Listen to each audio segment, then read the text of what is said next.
ከባቢያዊ ግቡ ደግሞ የኮሪደርን ንጽህናው የተጠበቀ ያማረ ዘላቂ ስነ ምህዳር መፍጠር የሁሉም በማደግ ላይ ያሉ ሀገራት ህልም ነው። ያደጉትም ያን የመጠበቅ ፍላጎት ነው ያላቸው።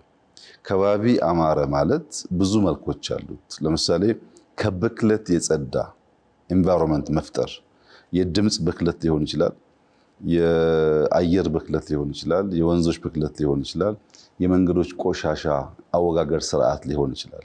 እነዚያ ሁሉ ተደምሮ በእያንዳንዱ ሰው የእንቅልፍ፣ የመብላት ፍላጎት፣ የመንቀሳቀስ ፍላጎት አፌክት ያደርጉታል። ለምሳሌ አንተ ምሽት ከባቢ ላይ ብትሆን አትንቀሳቀስም። ካልተንቀሳቀስክ ፊዚካሊ ፊት አትሆንም ማለት ነው። ፊዚካሊ ፊት ካልሆንክ ከበላህም ካልበላህም እንቅልፍ ችግር አለ እና ተያያዥ ችግሮች ያስከትላል።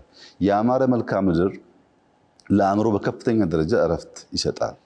በንጹህ ከባቢ ላይ መኖር፣ ንጹህ አየር መሳብ በገንዘብ የማንለካቸውን የጤና ትሩፋት የሚያስገኝ ነገር ነው።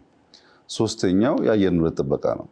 ቆሻሻ ሰዎች ተሰባስበው የሚኖሩበት ማንኛውም አካባቢ፣ ለምሳሌ አንድ ሰው ብቻ ያለበት አፓርትመንት እና ፋሚሊ ካለው የቆሻሻው መጠን ልክ በሰው ቁጥር ነው የሚያድገው። ሰው በርከት ለማለት ቆሻሻ በዛ ማለት ነው። ያን ቆሻሻ የምናስወግድበት ስርዓት ደግሞ ካላበጀን፣ ሪዩዝ ማድረግ ብቻ አይደለም፣ ስርዓት ባለው መንገድ የማይወገድ ከሆነ ተመልሶ ያን ብክለት ያስከትላል። ከከባቢ አንፃር ግሪን ስለመሆኑ፣ ንጹህ ስለመሆኑ፣ ያማረ ስለመሆኑ ያ ሁላችንም የምናየው የምንሰማው ጉዳይ ስለሆነ ከፍተኛ ጥቅም አለው። በአዲስ አበባ ኮሪደር ልማት ከኤንቫይሮንመንት አንፃር የኛ እምነት፣ የብዙዎቹም እምነት አዲስ አበባ የተጸውዖ ስም ነበር። ናውን ነው የነበረው፣ አሰግድ ነው የነበረው፣ ስም ብቻ የነበረው። ዛሬ ግን ስም ብቻ አይደለም፣ ቨርብም ነው። አዲስ አበባ አብባለች፣ አዲስ አበባ ነጽታለች።